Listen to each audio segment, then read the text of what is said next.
आज हम सभी लोग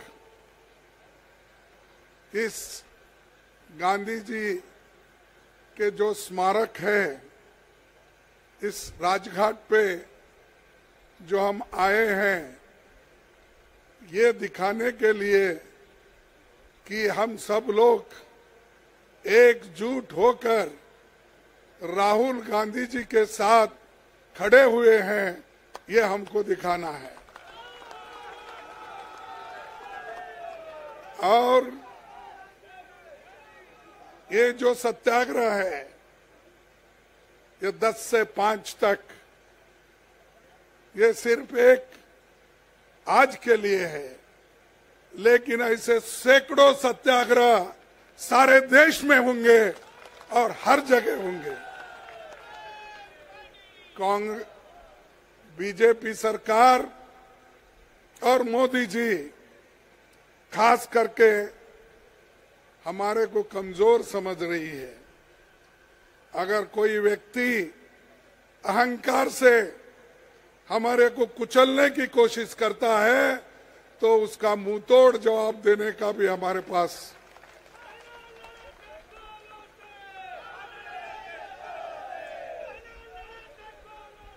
एक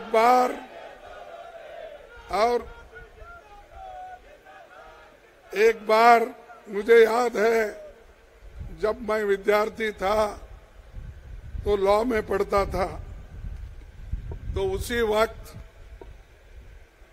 ये पाकिस्तान का युद्ध हो रहा था।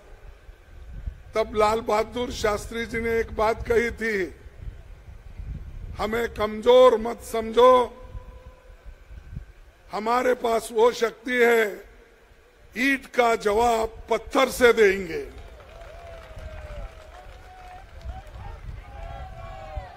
तो हमको अगर कोई कोशिश करता है, सत्य बोलने से रोक सकता है, प्रामाणिकता से चलने के लिए हमको कोई आड़ा आता है, और देश को बचाने के लिए, आजादी को बचाने के लिए, डेमोक्रेसी को बचाने के लिए, संविधान को बचाने के लिए, फ्रीडम ऑफ स्पीच और एक्सप्रेशन को बचाने के लिए जो कुछ भी कुर्बानी देना है, हम देते रहेंगे, लड़ते रहेंगे, उसकी रक्षा करेंगे।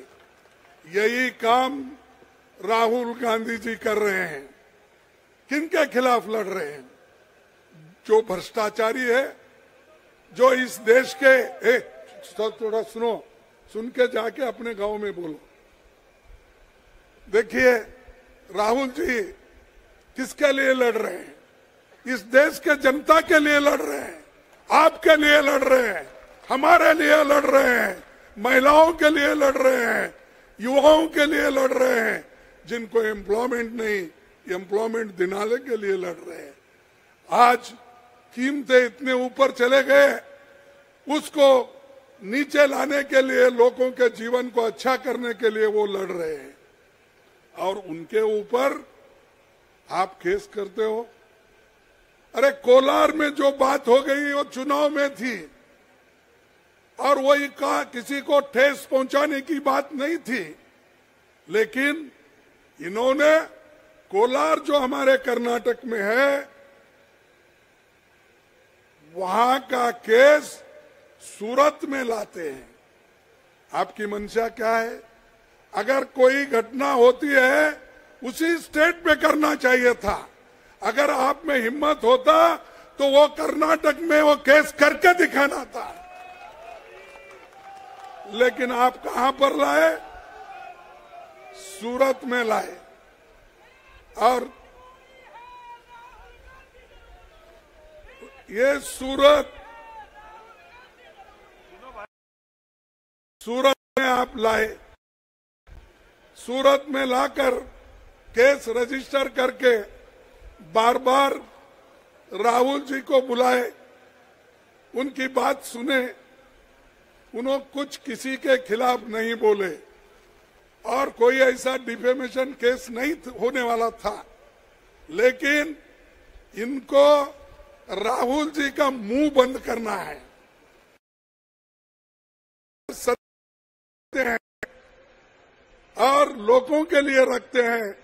वो चाहते हैं अगर राहुल जी का मुंह बंद कर दिए तो ऑटोमेटिक कांग्रेस खत्म होगी। कांग्रेस ये उनके विचार है, दूसरों को नहीं करते, क्योंकि वो एक ही नाटक है, सामने झुकता नहीं।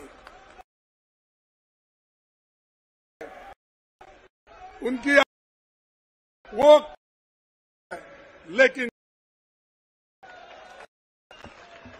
वो बोलते हैं और जो बोलते हैं वो करके दिखाते हैं। उन्होंने कहा इस देश में सबको जोड़ने के लिए, एक करने के लिए भारत जोड़ो यात्रा निकाली। कन्याकुमारी से लेकर कश्मीर तक 4000 किलोमीटर व्यक्ति ने हिंदुस्तान में पैदा किया, जो सारे लोग जुड़ गए, लाखों लोग जुड़ गए, करोड़ों लोग बारिश में आए और ठंडी में आए, बर्फ में भी आए। ये एक व्यक्ति ने किया और उसको करोड़ों लोगों ने जोड़ा। ऐसे व्यक्ति को इससे डर के, भारत जोड़ो यात्रा को डर के ही ये सब फैसले हो रहे हैं। ये जो हो रहे फैसले इसीलिए क्योंकि वो अगर पार्लियामेंट में रहे तो अदानी का इश्यू उठाएंगे। जो व्यक्ति उसके जीवन का 2014 के पहले 3000 करोड़ का था, फिर उसको बढ़ते बढ़ते 50,000 करोड़ हो गया, फिर और बढ़ते 2 लाख हो गया, और आखिरी में सिर्फ 2.5 साल में 12 लाख करोड़ उसकी संपत्ति हो गई। कैसा हो गया भाई? यही हमारे राहुल जी ने पूछा। सिर्फ 2.5 साल में अगर एक व्यक्ति 12 लाख करोड़ रुपए कमाता है, आया कहां से, दिया किसने? और उसके अदानी के साथ आप फॉरेन जाते हो, उसको लेकर अपने साथ जाते हो। जब प्रधानमंत्री बनने के लिए यहाँ आए, शपथ लेने के लिए, उसके स्पेशल अपने विमान में आते हो। ऐसी बातें अगर पूछते हैं हम देशद्रोही होते हैं। ऐसी बातें अगर हम जनता के सामने जनता के लिए रखते हैं तो मोदी के लिए ये जरा तकलीफ की बात है, क्योंकि मोदी जी हमेशा चाहते हैं इस देश में कोई बात ना करे उनके खिलाफ, इस देश में कोई सत्य उनको बताने की जरूरत नहीं है।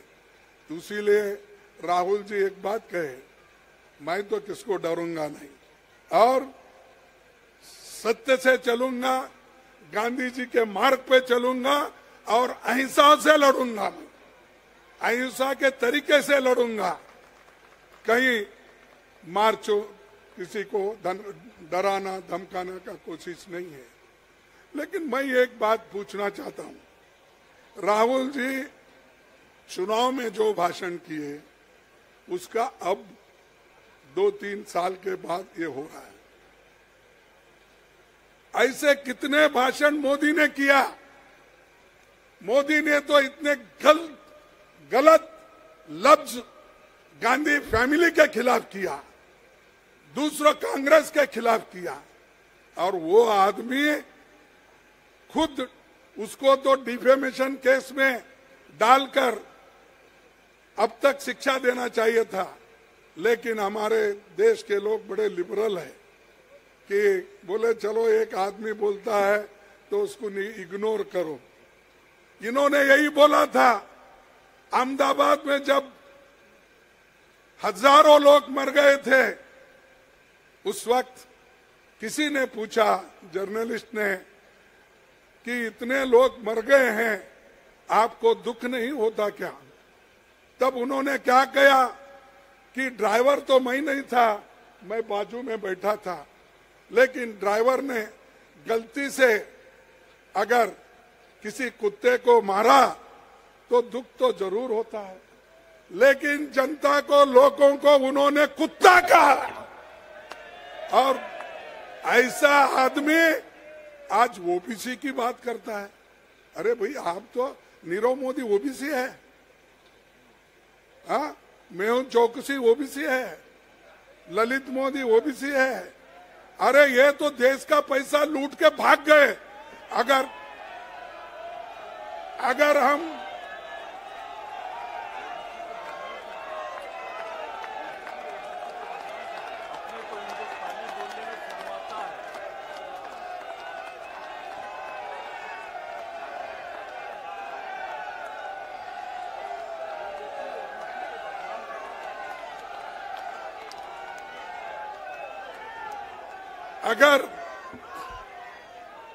अगर ये भगोड़े हैं और भगोड़ों को बोले तो आपको क्यों दर्द होता है? आपको तो नहीं बोले, वो आपका नाम लेकर नहीं बोले, उन्होंने जनरली बात किया। ऐसे भगोड़े हमारे देश में हैं जो बैंक का पैसा लूट रहे हैं, LIC का पैसा लूट रहे हैं। छोटे मोटे लोग जो डिपॉजिट रखते हैं बैंकों में, LIC के लिए जो अपना पैसे भरते हैं अपने जीवन के लिए, वो पैसा किसी को आप दे रहे हो, जनता का पैसा लूट रहे हो, वो लूटना बंद करो, ये राहुल जी कहते थे। लेकिन उनको ये पसंद नहीं था, इसलिए ये पसंद इसलिए नहीं है, ये कहीं ना कहीं उनको लगती है बात। अरे भाई, अगर आप देशभक्त हो, देश के लिए इतना आपके पास बहुत, उसके बारे में आप बहुत ही चिंता करते हो, तो ऐसे लोगों को क्यों शिक्षा नहीं देते? जो पैसे बचाने के लिए, देश को बचाने के लिए जो इंसान काम करता है, उसको आप जेल भेजते हो, और जो लूटता है उसको बाहर भेजते हो।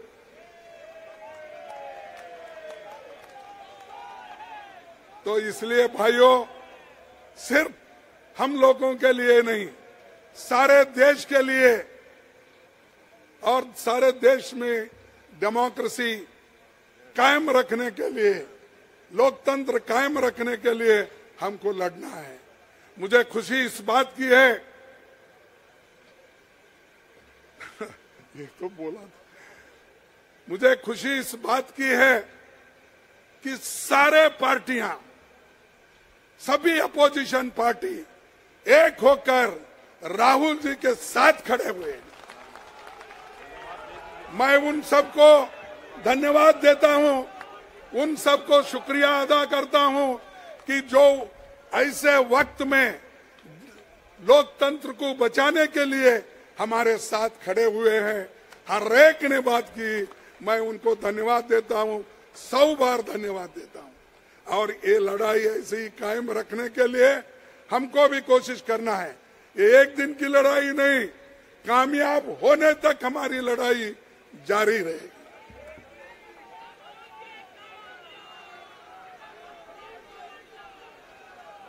तो हमने एक बार ये बात कही थी, कल फिर मेरे बारे में मोदी जी ने जाके कर्नाटक में कुछ कहा है, लेकिन मैं उसका उत्तर यहां नहीं देता, फिर कर्नाटक में जाके ही दूंगा। लेकिन मोदी जी और शाह, ये ईडी वाले हैं, सीबीआई वाले हैं, इनको तो जनता से डेमोक्रेटिक तरीके से लड़ना नहीं आता, वो दबा के सबको कुचल के लड़ना चाहते हैं। तो मैं एक बात कहूंगा, खूब करो मोदी जी कोशिश हमें मिट्टी में दबाने की, खूब करो मोदी जी हमें मिट्टी में दबाने की, लेकिन आपको नहीं मालूम हम बीज हैं, बार बार उगते रहते हैं।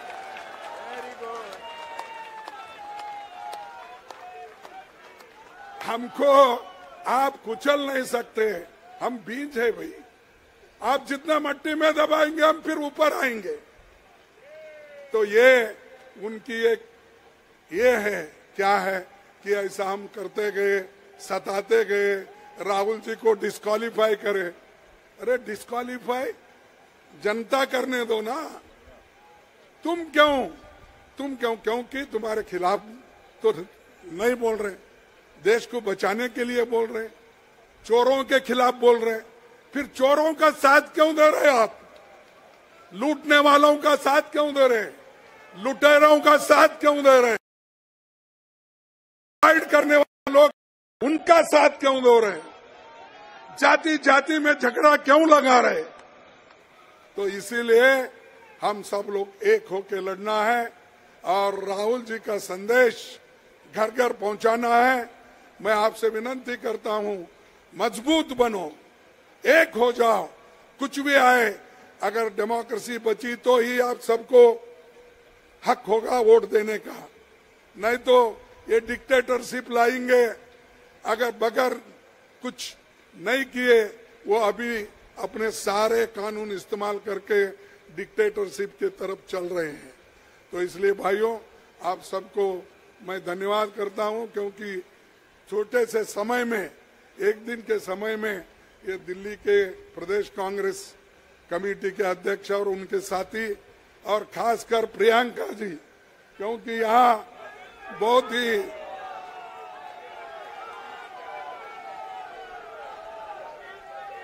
तो उनके कॉन्स्टिट्यूंसी, उनके प्रदेश के, उत्तर प्रदेश के भी लोग बहुत आए हैं और सभी लोग मैं देख रहा